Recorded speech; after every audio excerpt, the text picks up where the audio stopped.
Hi everybody, it's Andy, and I wanted to introduce our second question here for the chapter.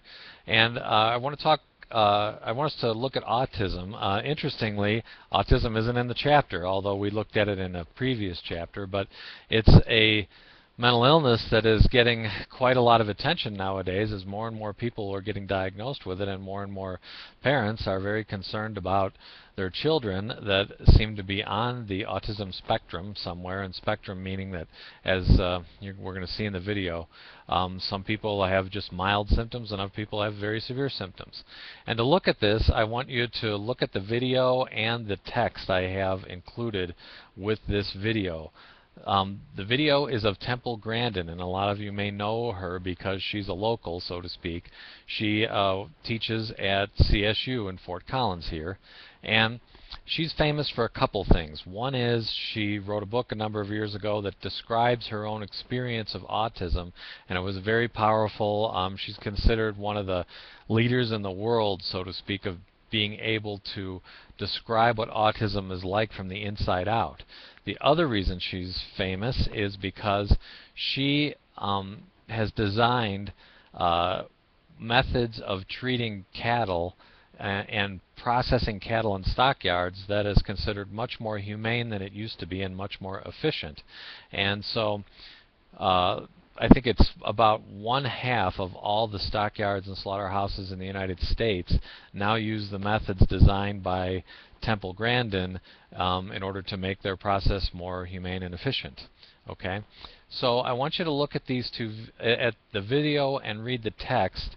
And in the video and the text also is mostly a quote from Temple Grandin, and she talks about how being autism is actually a different kind of consciousness.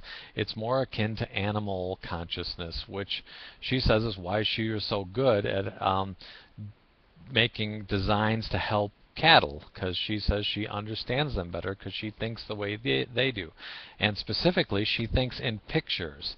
And thinking in pictures is a different way of thinking than what she calls neurotypical people, who mainly think in language and verbally. Okay? And so I want you to watch the video and read the text, and on your discussion posts, talk a little about autism and what you learned or what you already knew about autism. But also, in addition to that, I want you to talk about this idea of consciousness. This is very provocative and interesting to think about.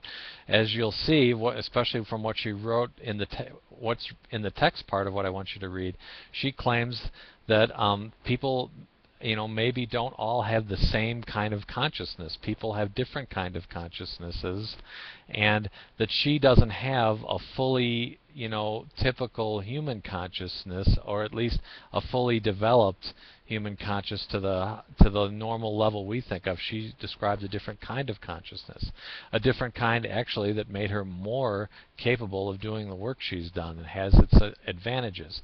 So that's a very provocative topic, and there's a lot to think about there, and so I want to see you kind of discuss those ideas that come to you in looking at that aspect also in your posts.